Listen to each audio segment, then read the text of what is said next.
नमस्कार, मैं हूं आपके साथ प्रीतिका शर्मा और आप देख रहे हैं सिंध भारत। आपका स्वागत है हमारे खास कार्यक्रम एशियन रिपोर्टर में।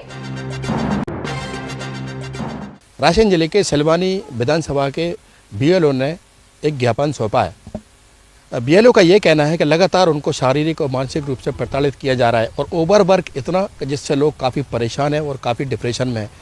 उनकी शासन स्तर से मांग है, इलेक्शन कमीशन से मांग है कि जो ई अटेंडेंस लगाई जा रही है स्कूलों में, उसके चलते ना तो वो ठीक ढंग से बीएलओ का काम कर पा रहे हैं और ना ठीक ढंग से वो स्कूलों में पढ़ाई कर पा रहे हैं। और दूसरी बात ये भी उनका कहना है कि ऐसे में स्कूल की जो है मैं कह सकता हूँ कहीं ना कहीं परीक्षाएं बिल्कुल नज़दीक हैं और ऐसे में जो बच्चे हैं, स्कूली बच्चों की पढ़ाई कहीं ना कहीं प्रभावित हो रही है, उनका भविष्य अंधकार में जा रहा है। और उनका ये कहना है कि लगातार इतना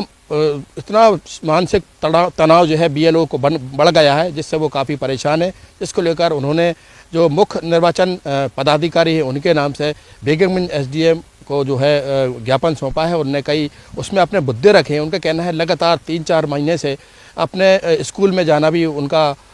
मुश्किल हो रहा है और ऐसे में कहीं ना कहीं स्कूली जो खासतौर से जो स्कूली शिक्षकाओं को जो बीएलओ बनाया गया है, उनने खासतौर से जो उनके संघ ने सिलवानी विधानसभा के बीएलओ ने ज्ञापन सौंपा है और ज्ञापन के माध्यम से कई उन्होंने बातें भी रखी हैं। उनका यही कहना है कि लगातार काम पर दबाव बनाया जा रहा है, ऐसे में लगातार वो काम कर रहे हैं और ऐसे में लगातार जो तब तार्किक जो विसंगति की अगर बात यहाँ की जा रही है, उनके फॉर्म भरे गए हैं और लगातार ऐसे में कुछ जो महिला बीएलओ हैं उनकी भी एशियन भारत से बात हुई है। उनके कहना है कि लगातार जो एक ही मतदाता के घर बार बार उनको जाना पड़ रहा है और ऐसे में वो भी परेशान है और उनके साथ साथ कहीं ना कहीं मतदाता भी परेशान है। उसको लेकर उनका ये भी कहना है कि लगातार शासन स्तर से जो बीएलओ हैं उन पर दबाव बनाया जा रहा है, काम का बोझ है। और उस पर दूसरी बात जो सबसे बड़ी विसंगति उनके सामने, जो परेशानी उनके सामने है, उनका कहना है कि जो बीएलओ का जो फंड है, जो भी उसका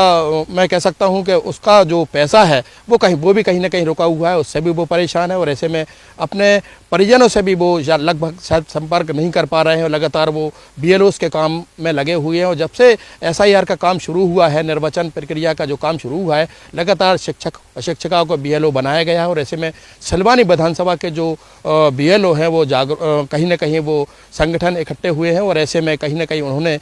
जो मुख्य निर्वाचन पदाधिकारी है, इलेक्शन कमीशन, उनके नाम ज्ञापन सौंपा है और उन्होंने कई इश्यूज़ वहाँ पर रखे हैं और उन्होंने खास तौर से चेताया भी है, अगर समय रहते जो बीएलओ हैं उनकी समस्याओं पर ध्यान नहीं दिया गया तो एक उग्र आंदोलन होगा जिसकी संपूर्ण जिम्मेदारी शासन प्रशासन की होगी। और ऐसे में उन्होंने कई बातें अपनी रखी हैं, कई बिंदु रखे हैं और ऐसे में उनका यही कहना है लगातार कहीं ना कहीं कई समस्याएँ भी बीएलओ के काम में, बीएलओ को जो है एसआईआर के काम में हो रही हैं और ऐसे में जो सबसे बड़ी दुविधा है जो खास तौर से शिक्षक वर्ग में उनके सामने आ रही है और ऐसे में उनका यही कहना है कि ई अटेंडेंस अगर नहीं लगेगी कि उनका कहीं ना कहीं वेतन काटने पर भी दबाव बनाया जा रहा है। और दूसरी बात, और वहाँ पर अगर जो परीक्षा है, परीक्षा को अगर रिजल्ट उनके स्कूलों में ठीक ठाक नहीं होगा तो ऐसे में उन पर कहीं ना कहीं उनको नोटिस मिलना तय है। और कहीं ना कहीं जो है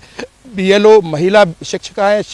हैं जो बीएलओ हैं, खास तौर से एसआईआर के काम को लेकर खासी परेशान है, जिसको लेकर सिलवानी विधानसभा के जो है बीएलओ हैं उन्होंने ज्ञापन सौंपा है और ज्ञापन के माध्यम से लगातार वो अपनी मांग कर रहे हैं। और उनका यही कहना है कि अगर ये मांग नहीं मानी जाती तो संगठन से मिलकर जो पदाधिकारी हैं बड़े लेवल से, उनसे बातचीत की जाएगी, बैठक की जाएगी और बैठक करने के बाद एक बड़ा आंदोलन किया जाएगा। और चूँकि लगातार उनका कहना है कि जो शिक्षिका जो बीएलओ हैं उनको शारीरिक और मानसिक रूप से तनाव है और ऐसे में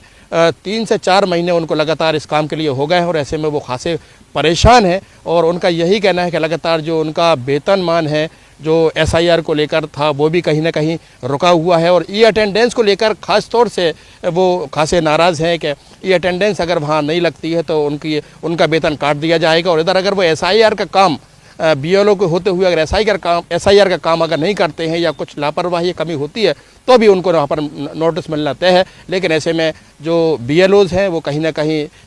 एक साथ लामबंद हुए हैं और ऐसे में जो मुख्य निर्वाचन पदाधिकारी हैं उनके नाम उन्होंने ज्ञापन सौंपा है। और अब ऐसे में देखना दिलचस्प होगा कि जो बीएलओ ने ज्ञापन सौंपा है अब उस पर कहीं ना कहीं जो कितना ध्यान दिया जाता है, लेकिन उनका ये खास तौर पर यही कहना है कि अगर समय रहते इन हमारे मुख्य बिंदुओं पर विचार नहीं किया गया तो उग्र आंदोलन किया जाएगा। इसकी संपूर्ण जिम्मेदारी शासन प्रशासन की होगी। लेकिन इतना ज़रूर है कि जो BLO शिक्षक शिक्षिका हैं वो खासी परेशान SIR के काम को लेकर होती हुई नज़र आ रहे हैं। कैमरा पर्सन आसिफ कुरैशी के साथ राशिद मीर, ACN भारत, रायसेन। फिलहाल एशियन रिपोर्टर में इतना ही। आप देखते रहिए ACN भारत।